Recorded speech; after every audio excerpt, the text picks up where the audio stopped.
అన్న 10 రూపాయలే, 10 రూపాయల నా గోంగూర. అయ్యో 5 రూపాయల.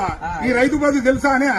ఈ రైతు పత్తి బండి ఇచ్చినా, మిర్చి బండి ఇచ్చినా, చెనక్కాయ బండి ఇచ్చినా, ఏం బండి ఇచ్చినా ఏం ఫలితం ఉంది ఆ రైతు కాడ? అరే రైతు బాధ తెలుసానే అన్న? ఇది ఒకటి తెలుసా? రైతు బాధ తెలుసా? నేను పంట పండించిన రైతు పత్తి ఏ ఫలితం లేకుండా రైతునయ్యి పుట్టినాను, రైతునయ్యి పెరిగినాను, రాయినయ్యి నేను పుడితే రంది లేకుంటుందునయ్యా. పత్తి పంట నేను ఎత్తే మిత్తి కన్నా ఎల్లలే. ఏం బతుకు ఏం బతుకు ఈ రైతు బతుకు చూడరా, ఏం బతుకు ఏం బతుకు. అరే మిర్చి పంట నేను ఎత్తే ఖర్చులన్నా బూడలే. ఏం బతుకు ఏం బతుకు ఈ రైతు బతుకు, ఈ బతుకు నేను బతుకాను.